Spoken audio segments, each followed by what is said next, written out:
Politics needs religion. That's the key takeaway here.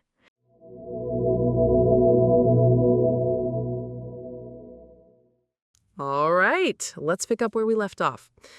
So, this figure named Jesus shows up and basically says, Judaism is a lost cause. Those Jews are a bunch of clueless idiots who can't even recognize the Messiah sent by God. A bunch of morons who don't even know their own king. Right. So that more or less brings us to the end of the Old Testament, and with the birth of Jesus, the New Testament begins. So right, this is how Christianity begins, springing out of the religion of Judaism with the arrival of Jesus. So Judaism is mostly the Old Testament, but when you add the New Testament to the Old Testament, that's when the religion of Christianity starts, with the birth of Jesus as the key turning point. And as you can imagine, right away, the Jewish people were already getting their asses kicked by the Roman Empire, just getting racked and brutally oppressed, barely hanging on. And now this new religion, Christianity, shows up to give them even more grief. From the perspective of the Jews, it was seriously pissing them off. So they immediately started saying, that guy, that Jesus guy, his religion is a cult. Why? Because Christianity was built by taking the Jewish Old Testament and adding his own teachings on top of it. From the Jewish point of view, they had no choice but to see him as a cult leader back then. So, in the eyes of the Jewish people, Jesus was someone who needed to be eliminated quickly, a cult leader. And so the Jews go to that famous figure, Pontius Pilate. They go to him and say, you need to kill that man Jesus. He's a fraud. But their inner thoughts were probably something like this. Our religion, Judaism, is already struggling, and now with Jesus around, the future of Judaism itself is on the verge of collapse. You know why? Because people who used to be Jewish were switching sides. More and more people were converting from Judaism, choosing to follow Jesus and believe in Christianity. From the perspective of the Jewish priests and religious leaders, the situation was just unbelievable. At the time, Pontius Pilate was the governor around Jerusalem. The Jews go to this guy and basically scream, you have to kill that Jesus guy. He's a fraud, a damn cult leader. Why aren't you killing him? You have to kill him now. And from Pilate's perspective, this was just absurd. They just show up out of nowhere demanding an execution. Pilate's thinking, look, it doesn't seem like this Jesus fellow has killed anyone. Does he really need to be executed? Do we really have to go that far? So the Jews say, if you don't, we will rebel. They threaten Pontius Pilate, telling him they'll start an uprising if he doesn't execute Jesus. Now, to understand how ridiculous this was at the time, you have to realize that for a power like the Roman Empire, a little uprising by the local Jews was absolutely nothing. The population difference was on a whole different level. The military power was on a whole different level. It was a joke. A threat of rebellion from the Jews should have been laughable. But Pontius Pilate freaks out at this threat and decides to execute Jesus.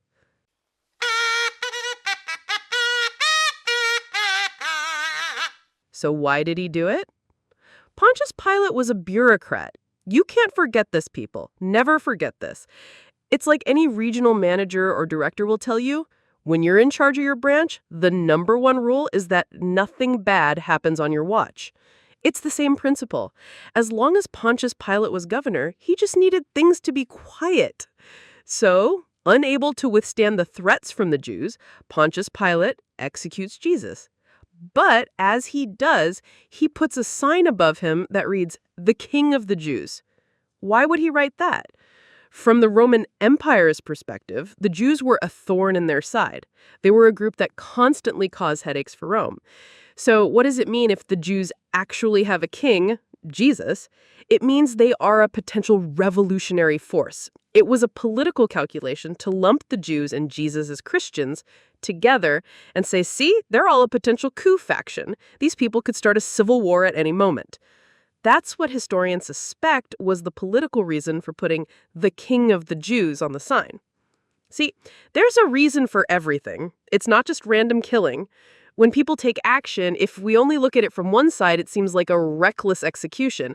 But if you look at it from the perspective of politicians in the state, there are different reasons.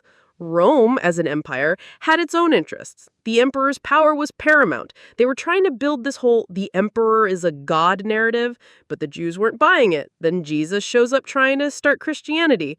Taking all of that into account, you can see it as a PR move to brand both Jesus and the Jews as a revolutionary force.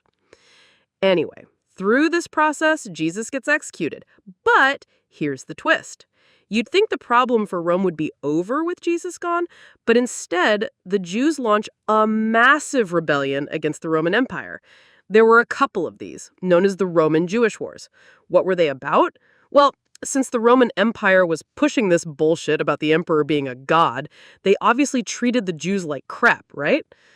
As this continued, a deeply prejudiced atmosphere formed against the Jewish people. For example, if a Roman citizen was murdered, the cops would be all over it, like, who is the bastard that did this, and investigate like crazy. But if a Jew was murdered, the Roman police and soldiers wouldn't even bat an eye. So what? Who cares? It's a hassle. This kind of stuff piled up until the Jews couldn't take it anymore and exploded. And that explosion, my friends, were the First and Second Roman Jewish Wars.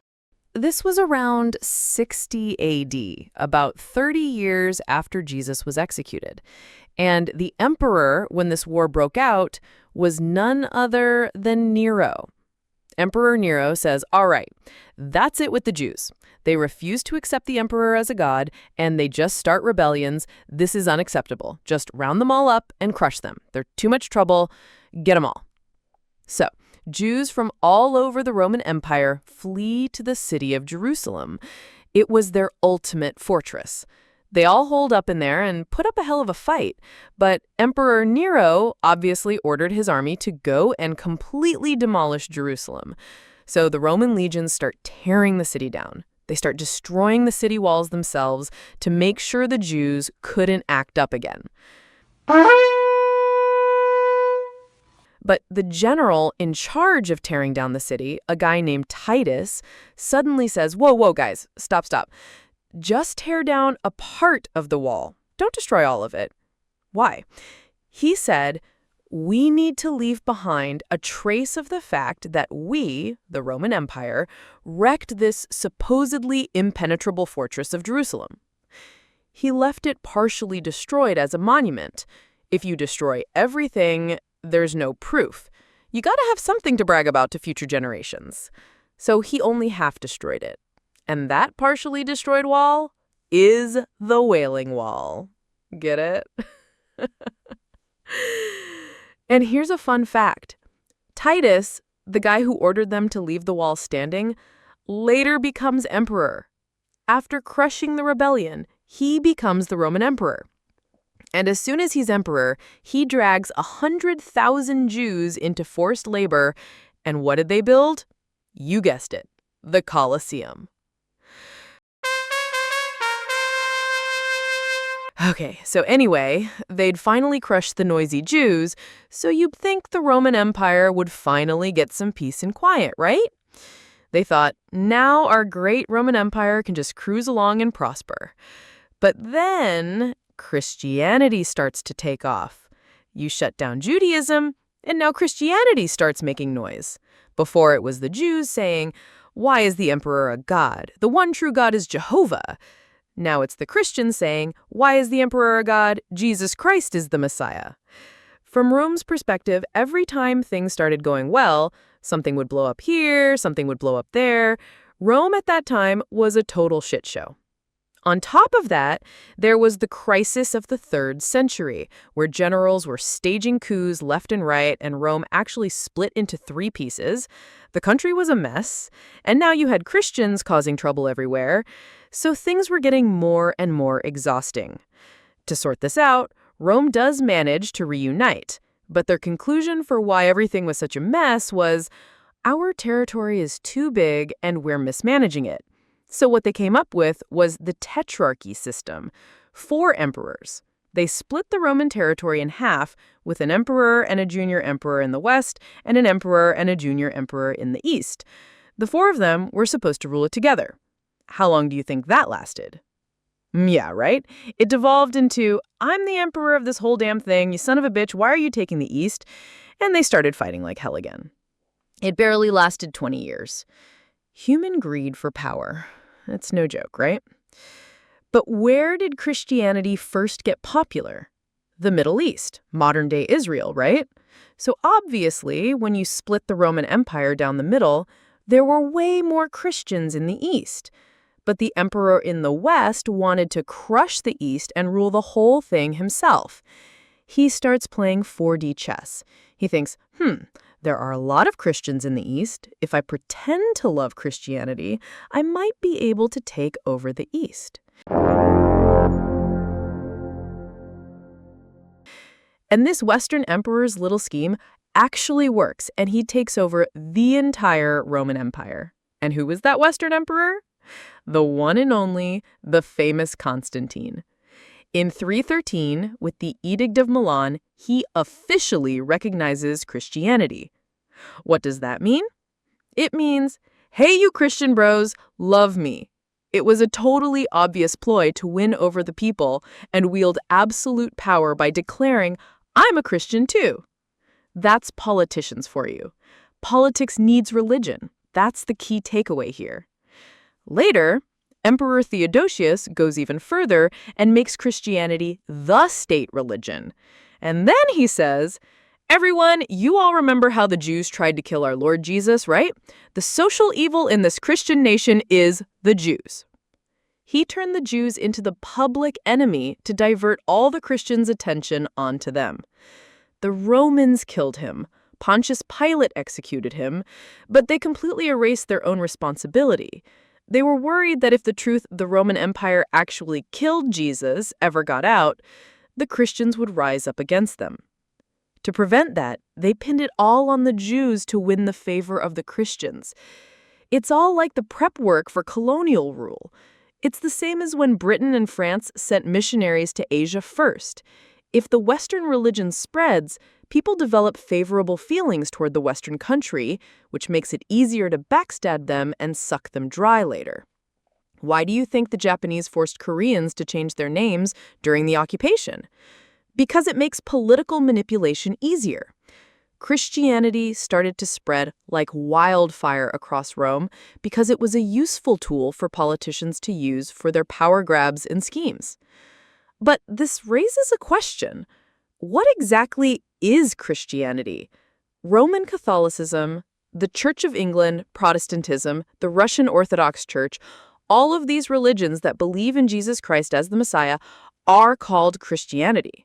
Sometimes Protestants think we are the only Christians, but that's not the case. So what are modern-day Catholicism, Orthodoxy, and Protestantism, and where, why, and how did they split apart? To figure that out, we first need to get to know Peter. You have to understand the figure of Peter, and then all of this will be explained. If you enjoyed this video, don't forget to subscribe, hit the like button, and turn on notifications. See you next time!